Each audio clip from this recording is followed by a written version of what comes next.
Waalaikumsalam warahmatullahi wabarakatuh.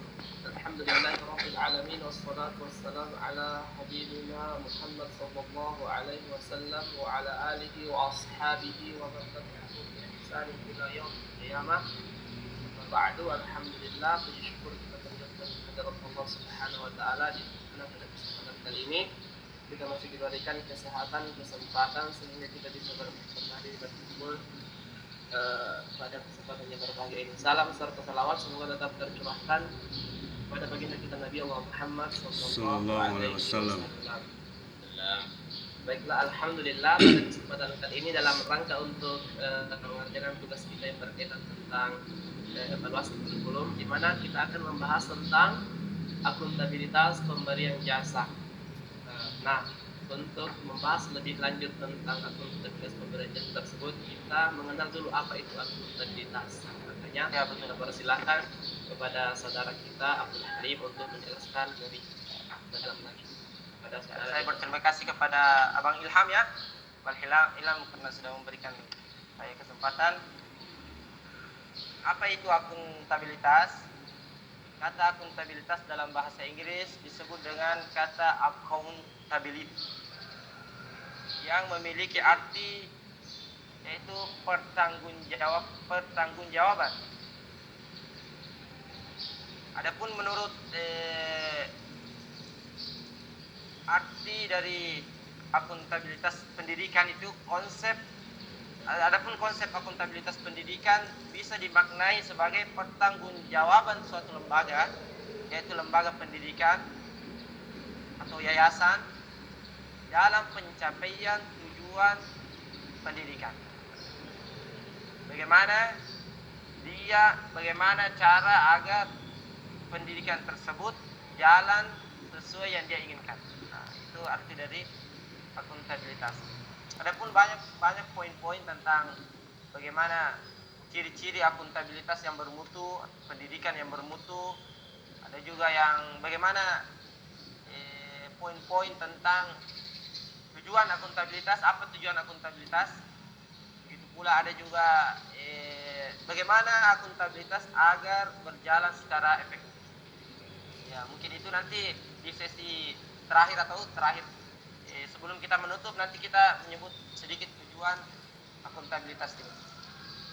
Ya, itu dia seputar akuntabilitas, pembahasan seputar akuntabilitas. Sebenarnya kalau kita membuka artikel tentang akuntabilitas itu memiliki banyak arti, tapi mungkin kita cukupkan dengan arti bagaimana akuntabilitas itu secara harfiah itu berarti pertanggungjawaban. Adapun secara konsep itu bagaimana akuntabilitas pendidikan itu bisa bagaimana pertanggungjawaban suatu yayasan itu agar mencapai tujuan dalam suatu pendidikan. Baik. Jadi akuntabilitas dapat diartikan sebagai pertanggungjawaban. Nah, di sini ya ikhwah, dalam materi kita ini ada sebuah kalimat, dan mungkin kalimat tersebut bisa kita jadikan sebagai pertanyaan bagi kita semua, yaitu apakah kurikulum dalam proses implementasi telah terlaksana dengan sebaik-baiknya? Mungkin Bayu bisa menjelaskan tentang Bismillahirrahmanirrahim. Pertanyaannya, apakah kurikulum dalam proses implementasi telah terlaksana dengan sebaik-baiknya? Kalau kita lihat dalam segi pendidikan formal, non formal, apalagi zaman sekarang itu ada yang daring sama luring, sebetulnya itu sudah terimplementasi. Sudah. Ya, meskipun dalam tanda kutip sebaik-baiknya itu belum tentu sebaik-baiknya itu. Akan tetapi dalam segi pendidikan ya alhamdulillah, yang penting itu guru dapat menjelaskan sebuah pelajaran dengan baik semaksimal mungkin sampai si para muridnya itu mengetahui, oh ternyata ini yang dinamakan al-ma'lumat. Dan yang kedua, dalam segi para mahasiswa atau para siswa, apakah mereka memiliki keinginan dalam sebuah belajar, dalam pembelajaran atau tidak? Itu Jadi dia harus yang ada paling terpenting. bolak-balik ya, dari guru, dari guru juga dari siswa. Harus Iya. ada Itu dia. tahu. Jadi Kerjasama kontaksnya dengan itu dalam sebuah pendidikan pasti ada dua kontaks. Yang pertama dari seorang guru dan yang kedua dari seorang para murid. Itu dia. Kalau hanya seorang guru, ya meskipun dia hanya menjelaskan, itu mungkin bisa dinamakan dengan sebuah pembelajaran, konteks pembelajaran daring untuk zaman sekarang ya. Seperti apa yang kita lakukan seperti ini. Berbeda tempat namun kita berada di satu majmuah. Bukan majmuah sih, apa ya? Tempat dalam internet gitu istilahnya. Ya. Itu Ya, seperti itu. ya, itu seputar tentang apakah implementasi sudah terlaksana. Kalau kita berhenti sampai di sini, alhamdulillah implementasi tersebut telah terlaksana. Alhamdulillah. tapi masih ada tanda tanya, apakah itu sebaik-baiknya atau tidak. Nah, itu dia. Ini di sini yang menjadi permasalahan. Ya. Kemudian di sini ya ikhwah, konsep seperti angka partisipasi adalah salah satu bentuk akuntabilitas pemberian jasa. Ilham, Nah, saya izin menambahkan sedikit. Ah, oh iya. ya, Mungkin geser sedikit ke atas ke pertanyaan tadi yang di atas. ya itu. Terima kasih Bang Ilham dan Bang Bayu, Bang Abdul Halim atas kesempatannya. Nah, di sini saya ingin menambahkan sedikit jawaban dari pertanyaan apakah kurikulum dalam proses implementasi telah terlaksana dengan sebaik-baiknya. Jika kita bilang telah terlaksana, ya memang telah terlaksana. Ya, Iya, telah terlaksana. Atau tidaknya, tentu harus ada standar tertentu yang menjadi tolak ukur apakah bisa dikatakan baik atau tidak. Ya, betul. Untuk ke situ kita harus lihat fakta-fakta di lapangan. Ya. Lihat dari judul yang kita bahas saat ini, akuntabilitas pemberian jasa. Ya. Pemberian jasa itu bisa dalam bentuk fasilitas, ya kan? Bisa dalam bentuk fasilitas, ya, edukasi kepada masyarakat. Nah, saya di sini ingin fokus ke titik pemberian jasa dalam segi fasilitas. Saya katakan bahwa pemberian jasa dalam bentuk fasilitas itu masih sangat kurang. Ya. Buktinya banyak sekali di antara teman-teman kita berada di pelosok Indonesia. Iya, betul. Usaha dan ini harus turun lantai 5 hanya untuk mencari sinyal. Karena ini menjadi PR bagi pemerintah. Bagaimana sih solusi untuk mengatasi masalah itu? Misalnya dengan mendirikan Manjat tower. Oh iya. sinyal, Buat tower buat sinyal ya. siswa atau pelajar bisa belajar dengan efektif. Kegiatan belajar mengajar jalan dengan lancar. Lain sinyal, kita juga sebagai mahasiswa atau pelajar yang belajar daring butuh yang namanya kuota. Oh iya. Data. Ya, data. Betul. Itu data juga itu, ya Allah. Harganya macam maksimum mahal ya. Iya. Nah, Udah mau mahal susah lagi. saya sering dengar berita tuh pemerintah membagikan kuota ke pelajar, Ya. masih abang. Makanya banyak juga kawan-kawan kita belum mendapatkan kuota belajar dari pemerintah. Ini seharusnya menjadi tugas pemerintah untuk memenuhi kewajibannya terhadap hak-hak para pelajar, terhadap hak-hak para mahasiswa. Iya. Kalau kita lihat ini seperti memberikan fasilitas itu kan. Ya, mohon diperbaiki, disempurnakan. Seperti kalau sebenarnya kalau masalah fasilitas itu kembali ke pemerintah juga kan. Iya betul. Ya, Kualitas keilmuan seorang siswa atau mahasiswa, begitu juga kelancaran dalam mengajar itu sebenarnya kembali ke negara kita, kembali ke Iya, kita iya, iya. bagaimana memiliki bangsa yang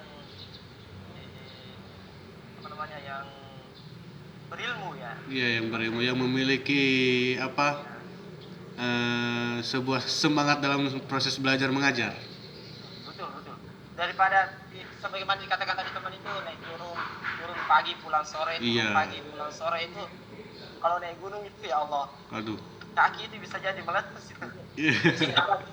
Kenapa saya bilang belum terimplementasi dengan sebaik-baiknya? Karena untuk urusan sinyal saja, untuk urusan kuota saja itu susah sekali. Betul. Ya betul.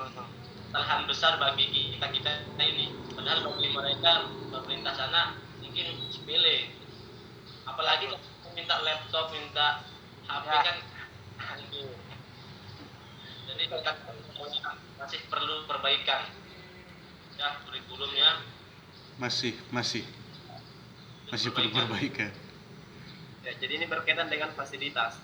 Makanya Ya. dikatakan di sini bahwasanya angka partisipasi adalah salah satu bentuk akuntabilitas pemberi jasa. Namun partisipasi tersebut belum mencapai pada titik yang diharapkan, masih rendah, yakni disebabkan oleh kurangnya fasilitas pendidikan seperti yang telah dijelaskan oleh saudara kita Hasan tadi. Kemudian di sini kemampuan masyarakat untuk mendanai pendidikan putra-putri mereka masih sangat minim. Nah, itu dia. Terutama di pandemi ini kan. Kurang kesadarannya seorang orang tua dan seorang keluarga itu kepada anak-anaknya dalam segi pembelajaran gitu, pengetahuan. Gimana mau sukses kalau tidak belajar pada mereka itu? Ya, betul. Nah, itu dia. Kemudian yang terakhir di sini dikatakan bahwasanya tetapi mungkin juga disebabkan oleh rendahnya aspirasi dan kepercayaan masyarakat terhadap pendidikan. Ya betul.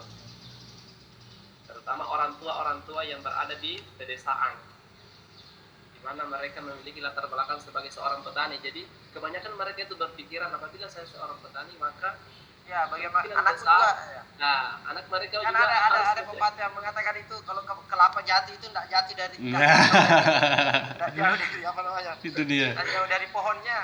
Ayahnya iya. petani, ya anaknya ikut petani. Tapi ini tidak boleh kita kaitkan dengan masalah pendidikan Ya. seperti ini. Nah, nggak boleh Kita itu. harus- Kalau ayah walaupun ayahnya petani, anaknya harus menjadi pelajar yang sukses. Ya, betul. Dan kita tidak boleh menyalahkan masyarakat begitu saja. Ya. Ya, Iya. mungkin dari pemerintah sendiri kurang mengedukasi masyarakatnya. Ya, itu bisa tadi jadi. kembali ke pemerintah juga, karena mungkin dia pikir fasilitas, kalau saya kasih masuk anakku di sekolah, fasilitasnya juga kurang bagus. Seandainya sekolah itu banyak yang gratis, fasilitasnya bagus, itu banyak kan orang-orang tua itu mau bawa anaknya terus ke sekolah. Nah, oke. Saya kasih sedikit ini ya. Apa yang saya temukan di lingkungan sekitar. Di sini dikatakan tetapi mungkin juga coba ditarik lagi. Ya, ini. Tapi Disebabkan oleh rendahnya aspirasi dan kepercayaan masyarakat terhadap pendidikan. Kalau yang saya temukan di lingkungan dan kepercayaan masyarakat terhadap pendidikan itu adalah pola pikir mereka yang begitu instan. Iya. Mereka Terlalu minim. mendapatkan uang secepat mungkin. Dan itu mungkin diperoleh dari dunia pendidikan. Begitu belajar langsung dapat uang, begitu belajar langsung dapat rumah. Padahal kalau bekerja pagi sore sudah bisa dapat uang kan? Iya, itu dia. Dia ingin melihat hasilnya secara nyata. Itu menjadi salah satu sebab rendahnya aspirasi. Mas. Ya, betul. Karena mereka ingin semua serba instan, ingin dapat uang. Ya, betul. Betul. Kapitalisme. Pola pikir mereka itu sudah tersentuh pola pikir kapitalisme. Jadi semua harus instan. Harus berkaitan tentang uang terus, uang, kayak Krusty Krab gitu. Padahal kalau pikiran jernih kita pakai itu, menuntut ilmu itu atau sekolah itu sebenarnya lebih banyak menghasilkan uang. Kalau sudah lulus contohnya, Ya. dia bisa jadi guru, jadi dosen, itu tak sebanding gajinya dengan apa yang dia dapatkan sebelum. Karena mereka ingin melihat uang secepat Ya, harus dapat secepat mungkin. Iya. Menjadi bangunan terserah, yang penting dapat uang. Nah, Ya, betul. Daripada belajar bertahun-tahun belum dapat uang juga. Iya, Bahkan daripada ya, belajar cepat, bertahun-tahun malah buang-buang uang itu. Iya, bahkan ini juga permasalahan yang sangat penting di dalam Itu dia. pemikiran masyarakat. Itu dia. Ya, kan dengan pendidikan kan kita bisa memperbaiki taraf kehidupan. Nah, Iya, betul. alhamdulillah. Itu dia. Ini juga menjadi ini, Bang. Jadi tanggung jawab kita juga sebagai mahasiswa, Ya, mengembangkan dakwah untuk menyampaikan ke mereka, masyarakat yang berpola pikir semuanya sebagai Islam, sampaikan ke mereka bahwa pendidikan itu sangat penting sekali untuk ya, mendapat betul. Iya, iya, iya. dunia. Ya, betul. Saya lanjutkan. Ya, jadi itulah penjelasan seputar akuntabilitas tentang pemberian jasa, terutama di negara kita ini. Mungkin masih ada tambahan atau kita tutup sampai di sini? Saya kira semuanya sudah jelas. Ya, Ya, baiklah. Kemudian di penghujung pembahasan kita ini, maka saya akan menyimpulkan tentang seputar apa yang telah kita bahas pada kesempatan kali ini. Iya. Jadi akuntabilitas itu dapat diartikan sebagai tanggung jawab. Iya, betul. Kemudian ya, tanggung jawab. setelah itu, apakah kurikulum dalam proses implementasi telah terlaksana dengan sebaik-baiknya? Kalau dikatakan telah terlaksana, alhamdulillah telah terlaksana. Ya, alhamdulillah sudah terlaksana. Alhamdulillah sudah terlaksana. Apabila kita sambung dengan kalimat selanjutnya dengan sebaik-baiknya, nah di sini yang menjadi permasalahan. Belum terlaksana dengan sebaik-baiknya. Kenapa? Ada banyak faktor seperti kurangnya fasilitas pendidikan, kemampuan masyarakat untuk mendanai program studi mereka masih sangat minim, dan juga kurangnya aspirasi dan kepercayaan masyarakat terhadap pendidikan. Ini menjadi salah satu faktor mengapa akuntabilitas pemberian jasa tersebut tidak berjalan dengan sebaik-baiknya. Ya, seperti itu. Setelah pembahasan tentang akuntabilitas yang dapat kami sampaikan pada kesempatan berbahagia berikutnya ini, kita tutup ya. Ya, kurang dan lebihnya mohon dimaafkan. Kita akhiri dengan bersama-sama membaca doa kafaratul majelis. Subhanaka Allahumma rabbana wa bihamdika asyhadu an la ilaha illa anta astaghfiruka wa atubu ilaik. Waalaikumsalam. Waalaikumsalam warahmatullahi wabarakatuh.